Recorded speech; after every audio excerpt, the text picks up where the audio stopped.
여러분 안녕하세요. 오늘은 지성의 핵심이라고 할 수 있는 비평과 비판에 대해 이야기해 보려 합니다.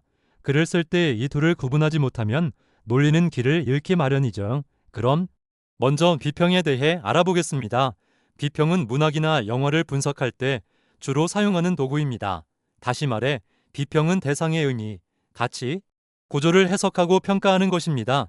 이때 대상을 단순히 평가하는 것이 아니라 특정 학문적 틀로 투과시켜야 그 속에 숨겨진 가치와 의미를 추출해내는 고도의 해석 활동입니다. 조지 오웰의 1984라는 소설을 예로 들어보겠습니다. 오웰의 1984를 단순히 미래의 공포를 다룬 소설로만 본다면 그것은 단순 감상입니다. 그러나 여기서 더 나아가 오웰은 언어가 사고를 결정한다는 사피어-워프 가설의 극단적 형태를 통해 전체주의가 어떻게 인간의 인지적 가능성을 말살하는지 논증하고 있다고 말하면 이는 비평이 됩니다. 왜냐하면 비평은 이 소설을 언어와 사고의 관계라는 관점으로 보고 있기 때문입니다. 그리고 이 관점의 저변에는 언어 결정론으로 불리는 사피어-워프 가설이라는 학문적 틀이 자리하고 있습니다. 이 가설의 핵심은 간단합니다. 인간은 자신이 사용하는 언어의 범주 안에서만 사고할 수 있다는 것이죠. 따라서 작품 속 신조어는 단순히 단어를 줄이는 것이 아니라 인간이 사고 폭을 물리적으로 제한함을 의미합니다.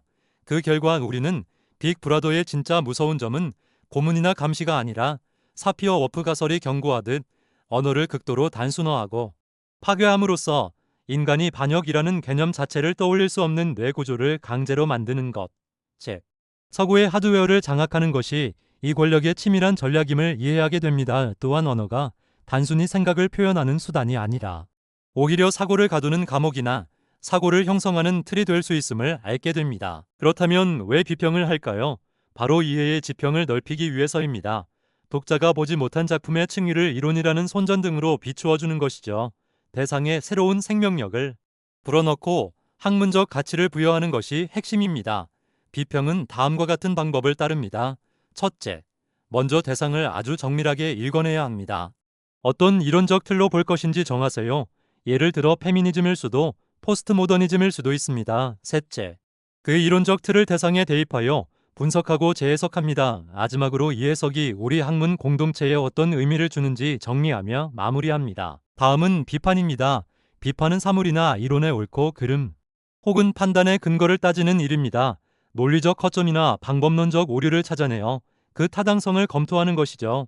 비판의 목적은 부수기 위함이 아닙니다. 더 단단하게 만들기 위함입니다.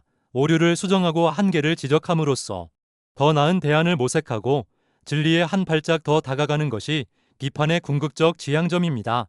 리처드 탈러의 넛지 이론을 예로 들어보겠습니다. 이는 팔을 잡아 끄는 대신 옆구리를 살짝 치는 것만으로도 사람의 행동을 긍정적인 방향으로 유도할 수 있다는 이론입니다. 이는 행동경제학의 고전으로 잘 알려진 매우 흥미로운 이론이다고 일방적인 찬사를 보내는 것은 비판과 거리가 멉니다. 이 이론의 한계는 없는가라는 의문으로 살펴보아야 합니다. 이런 의문에서 고찰할 때 넛지 효과를 증명한 실험이 주로 북미나 유럽 같은 특정 문화권의 대학생 집단을 대상으로 수행되었다는 점을 찾게 됩니다. 즉, 문화적 배경이나 소득 수준이 다른 집단에서도 통일한 넛지 효과가 작동할 수 있을지 그 한계점을 찾게 됩니다. 그 결과 이 데이터만으로 넛지 이론을 인간의 보편적 본성으로 정의하기엔 표본의 편향성이 크다는 잘못을 언급할 때 비판이 됩니다. 비판을 위한 방법은 다음과 같습니다. 첫째, 논증의 재구성. 우선 상대의 논증 구조를 완벽하게 파악합니다. 둘째, 타당성 검증. 전제가 참인가, 논리적 비약은 없는가. 데이터는 최신인가 하는 질문을 던집니다. 셋째, 근거 기반 반박. 오류가 발견되었다면 명확한 근거를 제시하여 반증을 합니다. 마지막으로 이 한계를 극복할 수 있는 생산적인 대안을 제시하며 끝맺어야 합니다. 그렇다면 비평과 비판 활동에서 주의할 점은 무엇일까요? 비평할 때는 과잉 해석에 주의해야 합니다. 자신의 이론을 증명하고 싶은 나머지 텍스트에 있지도 않은 내용을 억지로 끌어다 쓰면 안 됩니다. 비평은 발견이지 발명이 아닙니다. 모든 해석은 반드시 본문의 근거로부터 출발해야 합니다. 그리고 비판할 때는 비난과 혼동하지 말아야 합니다. 이 저자는 실력이 없다는 비난입니다. 이 저자의 논증은 표본의 편향성으로 인해 일반화하기 어렵다가 비판입니다. 학술적 비판은 철저히 사람이 아닌 논리를 향해야 합니다. 상대의 주장을 가장 강력한 형태로 존중한 뒤에 그 핵심을 찌르십시오. 그것이 학술적 예의입니다. 대학 글쓰기에서 비평과 비판이 필요한 이유는 여러분을 독립적인 지성인으로 만들기 위해서입니다. 권위 있는 학자의 말이라도 무조건 수용하는 것이 아니라 비평적으로 해석하고 비판적으로 검토할 수 있을 때 여러분은 비로소 자기만의 학문을 시작할 수 있습니다. 비평으로 대상의 가치를 평가하고 비판으로 지식의 틀을 다지십시오. 이 두 가지 도구를 자유롭게 다룰 때 여러분의 글은 훌륭한 학술적 결과물이 될 것입니다. 수고하셨습니다.